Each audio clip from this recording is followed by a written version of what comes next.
Big Z Reviews. Bill and Ted Face the Music is the third movie in the now trilogy that is completed from after like 31 years since the first movie was made, and it is a charming film. It's just not very memorable. Oh, dude, we better write that song now. Or why can't we just go to the future when we have written it? And take it from ourselves. Except, won't that be stealing? Cheers! How is that stealing if we're stealing it from ourselves, dude? So the setup for this film is that, they tried them, the song that they did at the end of the second movie wasn't actually the song that saves the future. So that this whole time, past 30 years, they've been trying to, write the song, and the songs just keep getting worse and worse. But then, they have, they have the wives, from the Middle Ages, and now they have two daughters, Sia, played by Samara Weaving, and Billy, played by Bridget.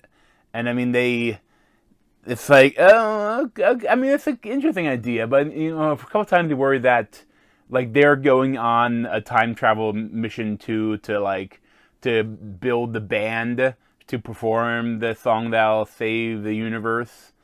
And while Bill and Ted are trying to go to their future selves to see if they wrote the song yet.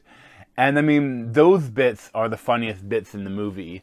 Like, I kind of worried that, like, the other part it'd be too much like they're passing the torch. And there's a little bit of that, but not too much. Like, most of the film was still with Bill and Ted, Keanu Reeves and Alex Winter. And the funniest bits in the movie are definitely when they're meeting their future selves. And they're like, that stuff's really funny. But some of the stuff that didn't really work is they had the guy this like robot the future sent to kill Bill and Ted. Maybe that will save the universe. And I think he's the guy from Barry, and I really love him in Barry, but in this he's just awkward. And I feel like they had this running joke where he says, "My name's Dennis," and it's like he keeps going, and like it's not funny.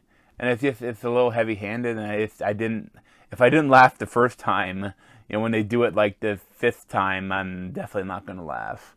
But there's also some stuff that I like the idea. They're building a band, and there's for the actual song in the end. I'm not gonna spoil anything, but the song isn't very good. I mean, I know it's a tough thing to make a song that is so good it'll save the universe in the movie, but what they decided to do, they kind of did like a more like sampling thing, and there's literally no vocals, and they understand what they're trying to do with, I don't want to spoil it, but like how they try to fix things, and that's cool, but like the song in 2 was actually pretty decent, but this it's not very good, and it doesn't really fit with what the time travel, what they told you in the previous movies, But they have to do this to make another movie, so it's understandable. And also the weirdest thing is that, like, I like up until then they have a thing like they have like a running clock where they have to finish the song in 90 minutes or whatever, the time of the movie. So it's like happening in real time. But once this song is performed, the movie just ends. And it's like, well, no wrap up? It's like, is there no conclusion? No, it's just over? Okay. It's like, oh, they ran out of money, or they ran out of stories, and it's over. But at the same time, like, it is very charming, and it has some laughs. Like, the stuff I liked about it is just nothing amazing, I'll probably give like a 7.5 out of 10. But thanks for watching. Check out the playlist from my head, and this guy's Missy over there. Thanks. This has been a Big Z movie review. Thanks for watching.